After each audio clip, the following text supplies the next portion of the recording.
Hey everyone, कैसे हैं आप लोग। उम्मीद है अच्छे होंगे। तो आज की जनरेशन की जो सबसे बड़ी प्रॉब्लम है ना, उसी के बारे में आज बात करेंगे। आज की जनरेशन नहीं, आज के समाज की। कि गांव में जो औरतें होती है या कहीं भी लगा लो, जो फ्री औरतें होती है, वो घर का काम ख़त्म करके दूसरे पे ध्यान देने के लिए बैठ जाती है कि वो क्या कर रहा है, फला की बेटी ये कर रही है, ये वो ये कर रहा है। मतलब ऐसे ही इधर उधर अपने पड़ोसियों की बातों पे ध्यान देना उनका शुरू हो जाता है। तो मैं उसी को ये बातें दिमाग में उनकी आती है। जैसे कि हम पूरे दिन बिजी रहते हैं, सुबह उठते हैं, उठने के बाद में घर का काम करना, उसके बाद में मार्केट में बिजी हो जाना, शाम को 3:30 बजे फ्री होना, उसके बाद में फिर और काम करने लग जाना। ये सारी बातें लेके हमारे तो बिजी लाइफ रहती है। लेकिन जो लोग फ्री रहते हैं, हमें ये सिर्फ बातें सोचने का मौका मिलता ही नहीं। लेकिन जो लोग फ्री होते हैं ना, उनके दिमाग में ये बातें आती है कि ये वो कर रहा है, वो फलाना वो कर रहा है, डिमका वो कर रहा है, ये कर रहा है। और उससे क्या मिलता है? बुराई मिलती है कि लड़ाइयाँ होती है।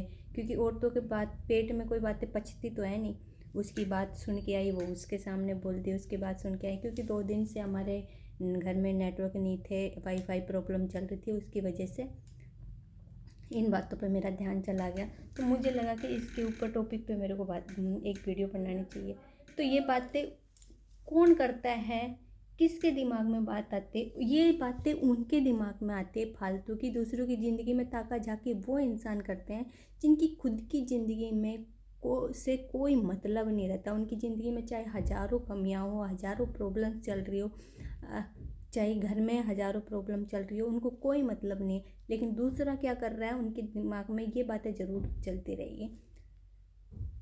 तो सबसे ज़रूरी बात जो है मैंने अपनी ज़िंदगी से सीखी, वो है कि अपने काम में बिजी रहो। फ्री रहोगे ना, तो इन्हीं बातों पे हम अपनी ज़िंदगी से ज़्यादा अगर दूसरों की ज़िंदगी पे ध्यान दे के टाइम बर्बाद करेंगे ना, तो हम ख़त्म हो जाएंगे। तो मेरे को लगता है कि ऐसी ज़िंदगी जीने का कोई मतलब ही नहीं है जो दूसरों की ज़िंदगी में ताका झाकी करके निकाली जाए। अपनी ज़िंदगी को संवारने में ध्यान लगाना चाहिए। हमारी खुद की ज़िंदगी हमारे काम आएगी, दूसरों की ज़िंदगी तो हमारे काम आने से रही। तो मेरे लिए तो ये 2 दिन जो थे कि एक दिन आज की छुट्टी थी और आंधी की वजह से 2 दिन से नेटवर्क नहीं थे, ये 2 दिन मेरे लिए बहुत भारी निकले। लेकिन पता नहीं लोगों को पूरे दिन फ्री रह के कैसे मतलब शांति मिल जाती है, समझ में नहीं आता। मेरे को लगता है हर इंसान को बिजी रहना चाहिए, अपने काम में व्यस्त रहना चाहिए। कोई ना कोई काम तो इंसान को करते रहना चाहिए जो उनकी ज़िंदगी में उनके काम आए, वो कोई भी काम हो। दूसरों की ज़िंदगी में ताका झाकी तो नहीं करना चाहिए। शायद मैं सही सोच रही हूँ।